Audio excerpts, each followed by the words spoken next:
हाँ जी, तो अकाउंटिंग का कल फर्स्ट टॉपिक हमने किया था और उसी से रिलेटेड कुछ एमसीक्यूज इस वीडियो में आज हम करेंगे। जो फर्स्ट एमसीक्यूज है वो हमारा है, accounting is needed to. Accounting की रिक्वायरमेंट है सेल को इंक्रीज करने के लिए, नहीं। रिड्यूस कंपटीशन, नहीं। इम्प्रूव प्रोडक्शन, नहीं। तो इसका जो राइट आंसर है वो बी है, क्योंकि हमें पता है अकाउंटिंग एक ऐसा सिस्टम है जो हर एक बिजनेस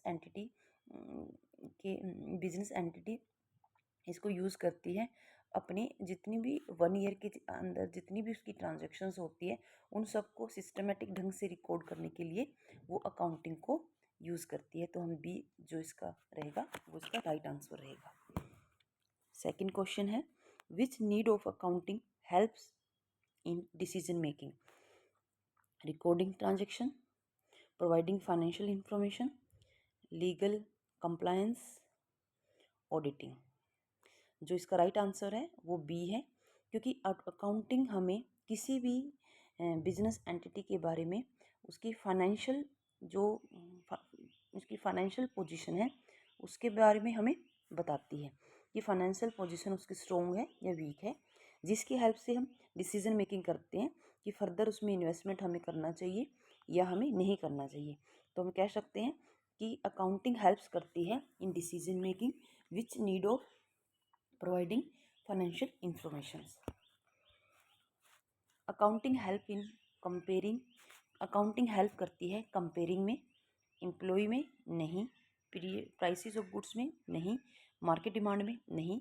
इसका जो राइट आंसर रहेगा वो रहेगा business performance over time period, क्योंकि ये टाइम पीरियड के अकॉर्डिंग हमारी जितनी भी ट्रांजैक्शंस होती है, बिजनेस की जितनी भी ट्रांजैक्शंस होती है उन सब की क्या करते हैं, कंपैरिजन करते हैं। जो भी हम फाइनेंशियल स्टेटमेंट बनाते हैं वो ईयर टू ईयर हम बनाते हैं और करंट ईयर की प्रीवियस ईयर से कंपैरिजन करके हम अपनी परफॉर्मेंस को देख सकते हैं कि हमारी परफॉर्मेंस ने ग्रो किया है या नहीं किया। तो इस टाइप से इसका जो राइट आंसर है वो रहेगा B. Which need ensures legal requirement are fulfilled? इनमें से कौन सी नीड्स ऐसी है जो लीगल रिक्वायरमेंट को फुलफिल करती है? रिकॉर्डिंग, नहीं। रिपोर्टिंग, नहीं।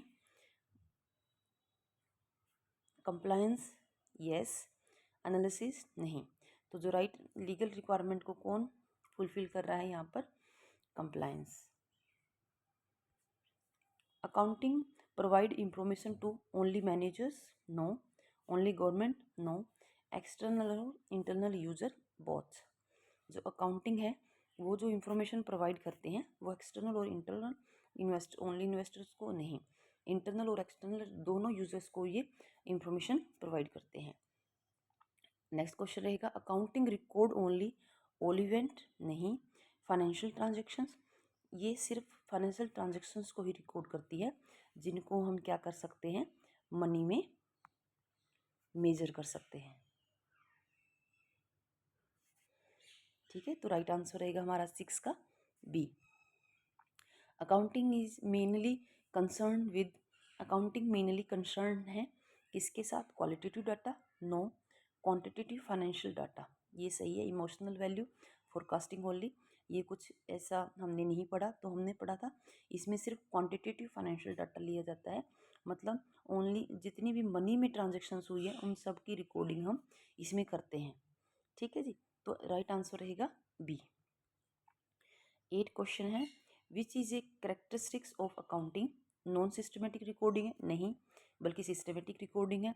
रैंडम रिपोर्टिंग है, नहीं, बल्कि ये तो रैंडमली तो हम नहीं करते, ईच एंड एवरी जितनी भी ट्रांजेक्शन्स होती है उनकी रिपोर्टिंग हम इसमें करते हैं, ये भी नहीं है। सिस्टमेटिक प्रोसेस है, हाँ जी, एक सिस्टमेटिक प्रोसेस हम इसको बोल सकते हैं कि सिस्टमेटिक प्रोसेस इसलिए है क्योंकि इसके अंदर जितनी भी ट्रांजेक्शन्स होती है सबसे पहले हम क्या करते हैं, उनकी एंट्री करते हैं जर्नल में। जर्नल के बाद फिर हम उनकी लेजर में पोस्टिंग करते हैं। लेजर में पोस्टिंग के बाद हम ट्रायल बैलेंस बनाते हैं। ट्रायल बैलेंस के बाद हम P&L, बैलेंस शीट और अपना ट्रेडिंग अकाउंट देखते हैं, जिनसे हम नेट प्रॉफिट, ग्रॉस प्रॉफिट और अपनी फाइनेंशियल पोजीशन के बारे में इंफॉर्मेशन हमें रिसीव होती है। और ये साइकिल क्या है, हमेशा चलता रहता है। तो इसको इसलिए हम कहते हैं कि अकाउंटिंग क्या है, एक सिस्टमेटिक प्रोसेस है। तो इसका जो राइट आंसर है वो रहेगा सी। 9 क्वेश्चन है, accounting involve only recording classification, summarising, only auditing, only reporting. नहीं ओनली रिपोर्टिंग, ना ऑडिटिंग, ना ओनली रिकॉर्डिंग।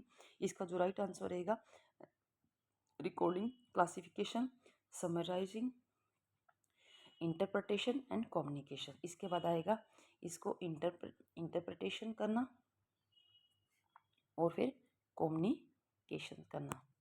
तो जो राइट आंसर रहेगा वो हमारा 9th क्वेश्चन का रहेगा बी।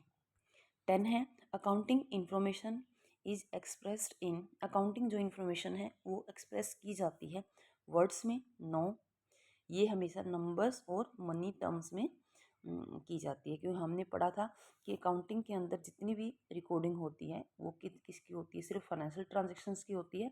और ऐसी कोई भी ट्रांजैक्शन हुई है, ऐसी कोई भी बाइंग एंड सेल हमने की है जिसको हम मनी में कन्वर्ट कर सकते हैं, उन सब की रिकॉर्डिंग हम अकाउंटिंग में करते हैं। तो अकाउंटिंग इंफॉर्मेशंस को हमेशा नंबर और मनी की टर्म्स में हम क्या करते हैं, एक्सप्रेस करते हैं। तो ये थे कुछ हमारे 10 क्वेश्चंस। होप सो आप सभी को ये अच्छे से समझ आ गए होंगे। Thank you so much.